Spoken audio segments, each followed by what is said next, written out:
Assalamualaikum warahmatullahi wabarakatuh. Bismillah walhamdulillah. Ayah bunda yang dirahmati oleh Allah, kembali bersama saya Abdullah Muad. Kita mengkaji sistem pendidikan Islam dalam forum atau dalam acara Kaisar, Kajian Islam Rahmatan lil Alamin. Kali ini kita mencoba memulai dari tema-tema pokok yang akan berlanjut sampai berjilid-jilid insya Allah. Tapi ketika nanti ada peristiwa-peristiwa penting yang harus diberikan respon dan disikapi, maka kita seling dulu sementara. Walaupun peristiwa apapun kita sikapi dengan perspektif pendidikan, tidak akan kemana-mana. Nah, sekarang kita mulai seri utama kita, mengenal apa itu sistem pendidikan Islam terpadu. Karena sering sekali orang ngomong terpadu, ada IT-IT-nya, ada SD-IT, SMP-IT, SMA-IT, PT-IT, dan seterusnya. Nah, sehingga kita kepingin kata-kata IT itu bukan hanya sekedar brand atau untuk marketing saja, tetapi kita buktikan bahwa yang dimaksud Islam terpadu itu seperti apa, kemudian implementasinya bagaimana. Baiklah ayah bunda yang dirahmati oleh Allah, pada bagian pertama ini kita akan bicara ta'rif atau definisi dari pendidikan Islam terpadu, atau definisi pendidikan menurut ajaran Islam itu seperti apa. Sebelumnya kita bicara definisi, kita akan melihat bahwa yang namanya manusia itu makhluk multidimensi. Dia ada bagian-bagian fisik, ada bagian-bagian non-fisiknya. Sehingga seringkali di dalam pembahasan kita hari-hari selalu dibagi tiga. Ada aspek jasadiyah atau fisiknya, ada aspek fikriyah, pemikirannya, akalnya, ada juga aspek dari ruhiyah, ruhaninya, dan spiritualnya. Tiga aspek inilah yang sampai saat ini masih dianut oleh sebagian banyak umat manusia, baik yang muslim maupun non-muslim. Karena itulah dia menjadi sangat kompleks begitu. Berbagai ajaran-ajaran atau pemikiran-pemikiran atau hasil temuan-temuannya selalu saja masih bersifat teori. Beda dengan ilmu-ilmu eksak. Fisika kimia biasanya disebut hukum. Hukum Pascal, hukum Pitagoras, hukum Newton, hukum Einstein, dan seterusnya disebut hukum karena sudah dipastikan tidak ada pilihan lain. Sementara di dalam ilmu-ilmu humaniora selalu saja berakhir hasil temuannya disebut teori. Teori Malthus, teori Adam Smith, teori Sigmund Freud, teori Darwin, dan seterusnya. Nah, karena itulah kita menjadi sangat membutuhkan persamaan dasar, konsepsi dasar tentang pendidikan Islam terpadu, supaya bagi ayah bunda yang menyerahkan anaknya ke sekolah, apalagi sekolah itu boarding, ada sinergi pemikiran, tidak kontraproduktif antara pemikiran-pemikiran pendidikan yang diterapkan di pesantren dengan pemikiran-pemikiran pendidikan yang diterapkan di rumahnya. Nah, ini menjadi sangat penting supaya terjadi kolaboratif gitu ya. Adanya sinergi antara orang tua dengan pihak sekolah. Kita ambil contoh saja yang sangat lumayan berat ya, tugas pesantren itu adalah mengembalikan kebiasaan makan murid dengan pola menu yang sehat berimbang. Di antaranya banyak mengurangi berbagai model gorengan-gorengan dan bahan-bahan yang sintetik atau hasil peternakan-peternakan yang banyak menggunakan perangsang-perangsang, obat-obatan kimia, suntikan-suntikan gitu ya. Sehingga ketika anak sudah terbiasa dengan pola hidup tidak sehat, maunya freak chicken, tanpa banyak sayur dan buah, mulai dari TK, SD, kemudian dia masuk SMP, nah disinilah muncul problem, muncullah tantangan dari pihak pesantren bagaimana mengembalikan mulut si anak ini agar kembali selera dengan makanan-makanan sehat. Jika pesantren itu menyiapkan sayur-sayur bening, sayur-sayur hijau, biasanya tidak disukai oleh anak-anak. Tentu saja ini hasil dari pola asuh yang sudah lama. Ya, boleh dikata dari usia TK sampai SD. Berarti pola asuhnya sudah 12 tahunan, kira-kira seperti itu. Anak dibiasakan tidak makan sayur dan buah, atau kalaupun buah dipilih hanya yang diselerain 1-2 buah saja gitu ya. Akhirnya muncullah berbagai macam efek-efek.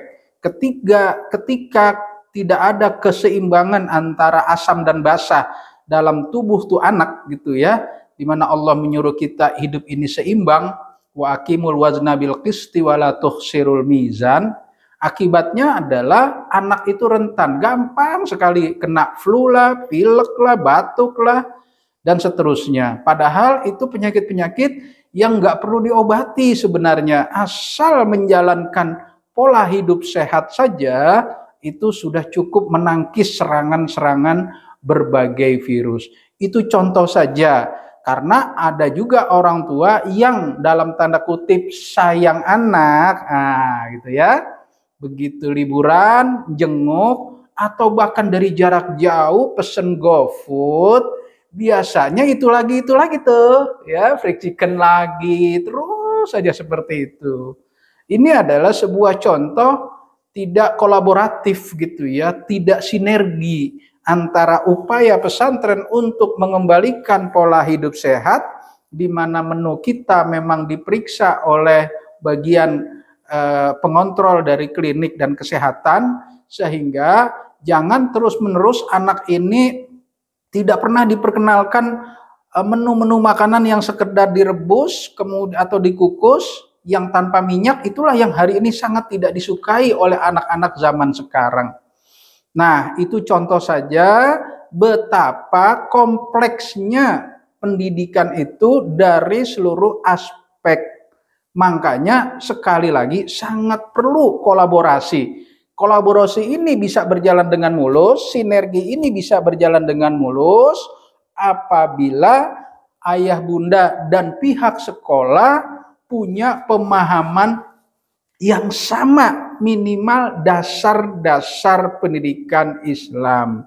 Karena itulah pada bagian pertama ini kita akan membahas definisi dulu begitu. Begitu saya buka-buka referensi, Masya Allah, saya ketemu ada minimal yang sudah saya baca 23 definisi. Itu tadi saya katakan, karena manusia ini makhluk multidimensi, akibatnya definisinya itu berbagai macam ragam. Kemudian saya biasanya suka mengcombine, menggabung, terus bikin kalimat sendiri yang lebih enak didengar oleh telinga saya dulu gitu kan, minimal gitu kan. Udah saya buat, kemudian rasanya kok sok tahu banget gitu ya. Tapi akhirnya saya melihat ada definisi satu lagi yang menurut saya udahlah, pakai definisi ini saja, nggak usah sok tahu siapa saya gitu kan. Akhirnya hari ini supaya pembahasan kita tidak jauh melebar kemana-mana dan bermain kata-kata, saya ingin sampaikan satu definisi saja. Jadi saya tinggalkan dulu aspek apa itu lughatan, ya, makna pendidikan dari segi bahasa, istilahan, dari segi istilah, syar'an, dari segi syariat itu terlalu panjang karena kita sangat butuh yang instan, butuh kecepatan yang sangat tinggi untuk memahami model pendidikan apa yang sebenarnya kita harus sepakati. Maka saya jalan pintas saja ngambil satu definisi yang menurut saya cukup representatif untuk mewakili dari definisi-definisi yang lain. Tapi saya ingin kita tetap moderat, tidak memaksa bahwa inilah yang terbaik, apalagi ini yang paling benar, tidak. Ini hanya sekedar sistematika agar saya mudah berbicara dan bisa punya urut-urut berpikir dari definisi ini. Jadi kalau di antara ayah bunda ada yang mau mengambil definisi lain, mangga, tidak ada salahnya. Makin banyak yang kita baca, makin bagus. Begitu. Allah berfirman di dalam surat ke-39, surat Az-Zumar ayat ke-18, alladzina yastami'una al-qawla fayattabi'una ahsana. Orang-orang yang selalu mendengarkan berbagai macam pendapat, pemikiran, masukan-masukan, kemudian memilih mana yang terbaik. Nah, itu namanya brainstorming ya.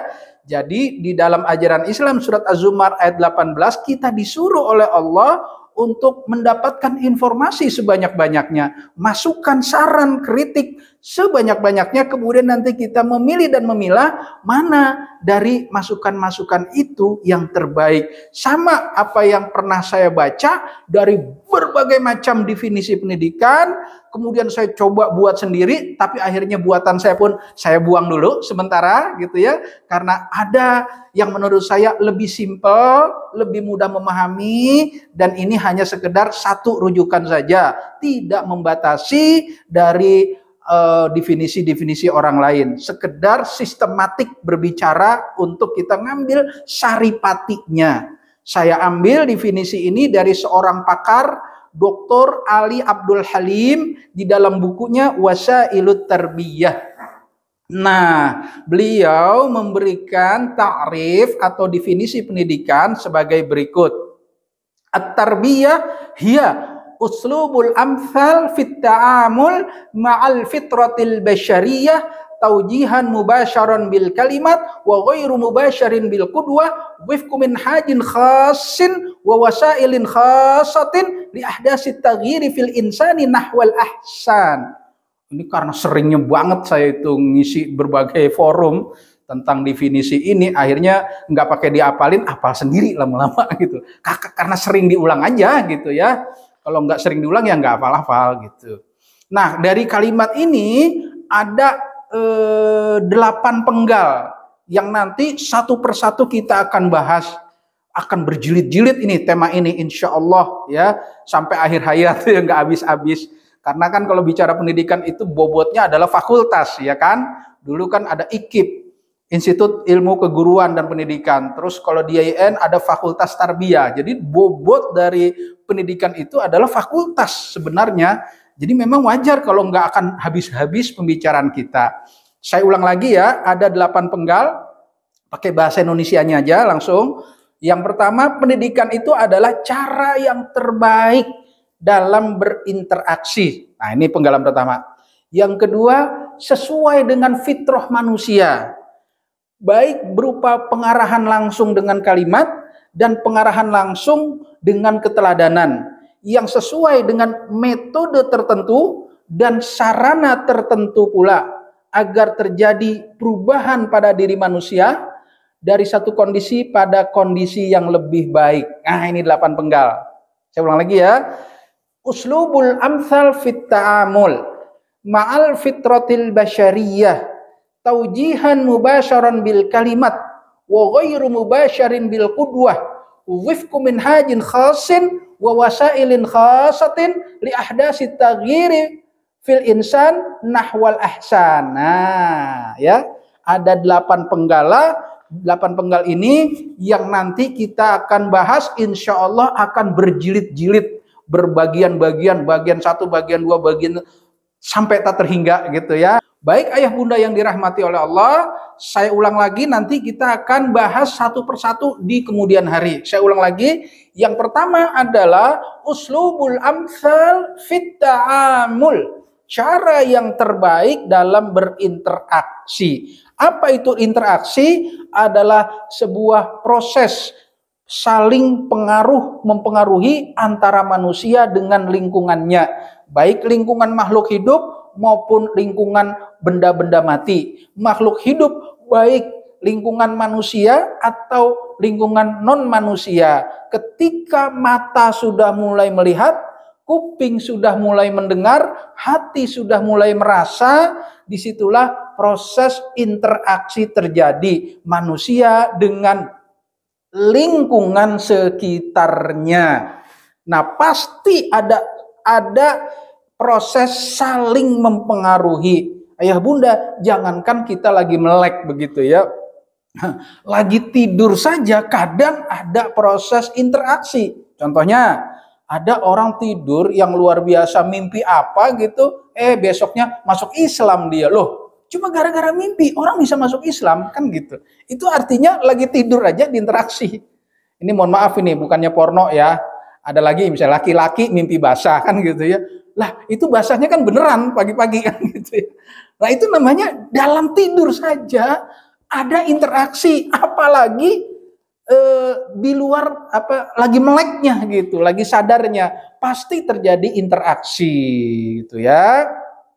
Nah, maka proses interaksi itu yang paling utama mulai dari bangun tidur sampai mau tidur. Nah, persoalannya yang kedua nih, uslubul amsal fit ta'amul amsal. Ya. Apakah interaksi itu dilakukan dengan cara-cara yang terbaik? Nah, itu nanti kita bahas. Jika bangun tidur sampai mau tidur prosesnya betul-betul kita lakukan dengan cara yang terbaik, maka setiap saat proses hidup kita dalam proses pendidikan. Luar biasa kan? Kemudian ma'al fitratil basyariyah, yang sesuai dengan fitrahnya manusia. Jadi Allah punya template. Apa tuh bahasa itunya template apa ya? Bahasa komputernya kali ya. Allah sudah memberikan bahasa kita tuh potensi dasar gitu ya, fitrah pada diri manusia, maka tugas pendidikan hanya merawat dan menumbuh kembangkan gitu kira-kira. Enggak dari nol-nol banget gitu ya. Potensi dasar yang Allah berikan, yang Allah sebutkan dalam surat Ar-Rum ayat 30. Fa'aqim wajhaka lid-dini hanifa fitratallahi allati fataran nasa 'alaiha. Jadi Allah sudah menciptakan manusia, kemudian Allah menanamkan fitrahnya, potensi dasar pada diri manusia, maka tugas orang tua, tugas guru menjaga fitrah itu jangan sampai keluar, jangan sampai menyimpang, jangan sampai tertutup, kemudian menumbuh kembangkannya. Maka dalam satu hadis disebutkan kullu mauludin, atau di hadis lain disebutkan ma min mauludin illa yuladu alal fitrah, atau kullu mauludin yuladu alal fitrah fa abawahu bla bla bla bla bla bla, gitu ya. Setiap anak lahir sudah dalam keadaan punya potensi dasar. Kalau letterlek diterjemahkan, setiap anak lahir sudah dalam keadaan fitrah. Fitrah itu kalau di bahasanya fatoro kan, menciptakan. Fatoros samawati wal ard. Allah menciptakan langit dan bumi. Begitu. Sehingga ketika kata-kata fitrah itu berarti sudah dari sononya. Nah, bahasa kampung gitu ya. Sudah dari sononya. Setiap anak lahir dalam keadaan sudah dari sononya punya potensi dasar. Bapaknya lah yang menjadikan dia bla bla bla bla bla. Nah, orang tuanya lah yang menjadikan dia bla bla bla bla. Itu nanti kita bahas belakangan karena kita lagi bicara definisi dulu ya. Nah, berarti setiap interaksi yang bagian pertama tadi yang kita lakukan senantiasa menjaga fitrah. Interaksi apapun kita jaga fitrahnya. Fitrah manusia jangan menjadi fitrah binatang misalnya. Fitrah manusia jangan menjadi fitrah benda-benda mati. Misalnya dengan alasan kebebasan di sebuah negara katanya ada pantai yang berkelas-kelas. Ini pantai pakaian utuh, ini pantai yang mulai buka baju dan celana, ini pantai yang mulai mohon maaf braknya dibuka. Ya, itu berjejer, itu ada batas-batasnya. Dan ini pantai yang pelontos, apa saja dibuka, nggak ada lagi batasan. Kelihatannya kebebasan, tapi menurut Islam itu keluar dari fitrah manusia. Ya, itu namanya fitrah binatang yang boleh telanjang sebebas-bebasnya. Oke ya. Taujihan mubasyaron bil kalimat, yaitu seperti apa interaksinya? Berupa pengarahan-pengarahan langsung dengan kalimat. Dengan kalimat baik tertulis maupun tidak tertulis, gitu ya. Baik dengan lisan maupun tulisan. Sehingga para orang tua, para guru-guru harus betul-betul menjaga dan memastikan apa saja kalimat-kalimat yang keluar dari mulutnya, apa saja tulisan-tulisan yang keluar dari jemarinya. Makanya sekarang yang paling strategis itu permainan jempol, luar biasa. Jempol ini bisa menggegerkan dunia. Jempol ini bisa ngumpulin orang jutaan massa. Misalnya public figure, ada 100 orang saja public figure menggunakan jempolnya gitu kan. Kita kumpul di mana? Blur, waduh, ngeri kan? Cuma gara-gara jempol orang bisa ngumpul, ya, dan seterusnya. Maka taujihan mubasyaron bil kalimat, pendidikan itu berupa pengarahan langsung dengan kalimat baik tertulis maupun tertulis. Kita jaga betul apa yang keluar dari mulut kita, dari jemari kita di tulisan, jangan sampai tidak terkontrol, jangan sampai dalam keadaan emosi, jangan sampai dalam keadaan tidak stabil. Biasanya mungkin ada ayah yang baru pulang dari kantor, capek di kantor menghadapi masalah, sampai di rumah mungkin istrinya kurang mampu menghadapi psikologi komunikasi, belum diademin ayahnya, belum ditentengin tasnya, belum dibikinin teh manis, udah langsung diadukan lagi persoalan-persoalan rumah tangga yang dari pagi udah kepalanya pecah tuh si ayah tuh. Baru depan pintu sudah ngadu, "Bang, beras habis, genteng bocor, dapur banyak tikus, aduh, pompa listrik mati." Dah, anak mencret, waduh, pecah kepala si ayah dah ya. Nah, jadi ucapannya si ibu itu benar gitu ya, tapi bukan pada tempatnya, bukan pada situasi kondisinya. Si ayah baru capek pulang kerja, yang harusnya diademin dulu, tiba-tiba dapat pengaduan persoalan rumah tangga, wah, pecah. Nah, itu contohnya bagaimana kita harus hati-hati. Benar saja, ya, benar saja kalimatnya, belum tentu produktif tadi kan, ya, apalagi salah. Berikutnya, wa ghairu taujihan mubasyaran bil kalimat wa ghairu mubasyarin bil qudwah, dan pengarahan yang tidak langsung dengan keteladanan. Sehingga ayah bunda, guru-guru harus betul-betul memperhatikan sikap dan perilaku hari-harinya, harus memperhatikan tutur katanya, perhatikan gestur tubuhnya ketika kita berhadapan dengan anak-anak kita.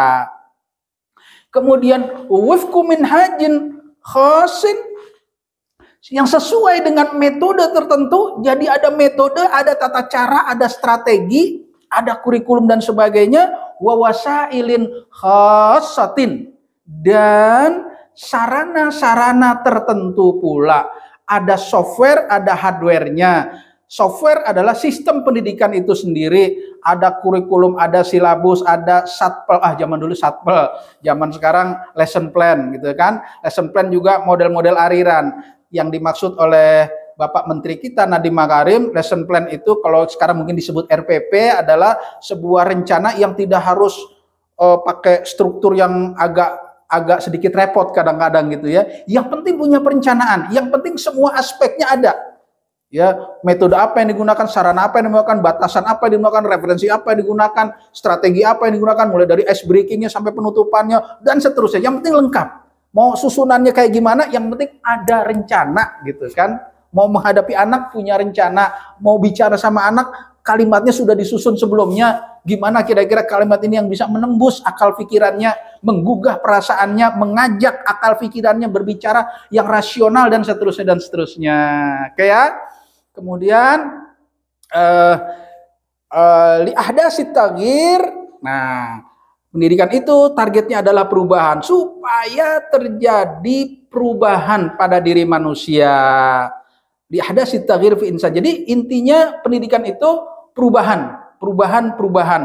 Tapi setiap saat manusia pasti berubah. Nah, kita kepingin ada perubahan lebih cepat, ada perubahan lebih terarah, gitu ya. Kalau sekedar begitu dialami begitu saja, nanti tergantung pergaulannya, gitu. Ada manusia dari lahir ditaruh di kandang babi, sampai dewasa dia nggak bisa bicara, cuma bisa kok gitu. Kenapa? Karena ternyata ini orang hidup di kandang babi, cuma dikasih makan, nggak pernah dengar suara-suara manusia, akhirnya dia hidup seperti babi. Nah, itu namanya berkembang juga, berubah juga, tapi perubahan yang bukan kita inginkan. Kita pengen perubahan lebih cepat, perubahan lebih optimal, dan perubahan yang terarah, yaitu nahwal ahsan. Nah, ini potongan ke-8.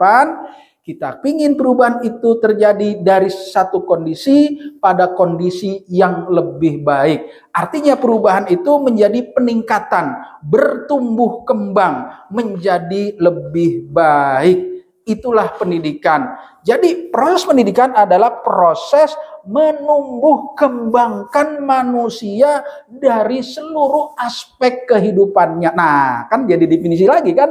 Dari definisi 1 muncul lagi definisi berikutnya. Nanti akan banyak lagi turunan-turunan definisi. Jadi kalau ada orang mengatakan pendidikan adalah upaya sengaja, gitu ya, sistematik dan sistemik. Nah, tambah lagi itu kan, untuk menumbuhkan potensi dasar manusia dalam seluruh aspeknya sehingga dia menjadi manusia dewasa yang sempurna.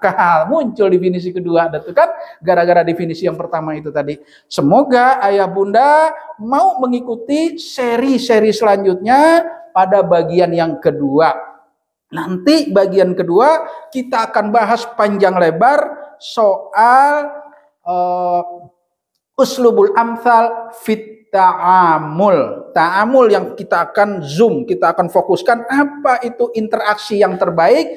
Selamat mengikuti acara ini, sampai berjumpa pada sesi yang kedua. Kita akan bicara model interaksi dalam sistem pendidikan. Jika Allah pertemukan nanti, saya masih punya usia diberikan oleh Allah, kita akan berjumpa lagi dengan tema yang berikutnya, model interaksi dalam sistem pendidikan Islam terpadu. Assalamualaikum warahmatullahi wabarakatuh.